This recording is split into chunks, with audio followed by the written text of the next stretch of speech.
Hi, this is Scott, Kilo Sierra 6 Delta Alpha Yankee, and for today's video, this is the intro into a very short three-part series that I'm going to be doing on portable field power.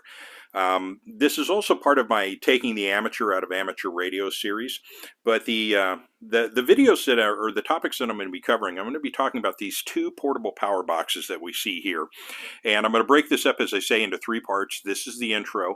And in the first part, I'm going to be taking a detailed look at the power pack on the left, and then it's going to be followed by the power pack on the right.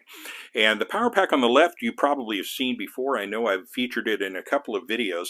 And every time I feature it, it draws a lot of interest, and people want to know what I've got in there and how I have it set up. So all I'm really going to do is just open it up and show you the details of what's in there. Same for the one on the right. But both of these are power packs that I built myself. They're really cool, simple DIY projects that pretty much anyone can carry out. I will, mention a couple of safety issues related to these things that you're going to want to make sure that you pay attention to.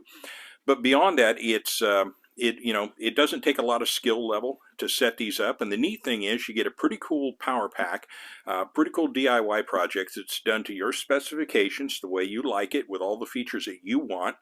And it's going to save you a ton of money, because when you look at those power packs at Harbor Freight, for instance, those things are going for $300 or $400. And each of these power packs here are, quite a bit less than that in terms of the actual amount of money you're going to have to spend. And as I said, in the end, you get exactly what you want. Now, while this is an amateur radio channel, and this does relate to amateur radio field power, these power packs actually can be used for a ton of reasons. In fact, the power pack on the left here, the green one, when I built that, I didn't build it for radio use. I had just kind of started into the world of amateur radio when I built that. I actually built that to run a CPAP machine when I was camping. I had an issue one time when I went camping and, thought I could rough it, and, found out that being on a CPAP machine, your body gets used to that breathing cycle. And I spent a couple of pretty rough nights, trying to breathe without that CPAP machine, and discovered, yeah, I got to have some way to power that thing when I'm out there. Just a simple creature feature, but it does make your life a little easier. But from a disaster preparedness standpoint, a prepping standpoint, even a camping standpoint, having some kind of portable power system to be able to take along with you out there can help you out with a lot of things, even if it's something as simple as charging your iPhone or charging a radio, a handheld radio. These things can be invaluable for little bitty things out there. So in the end, like I said, it's a pretty easy project that you can take on yourself.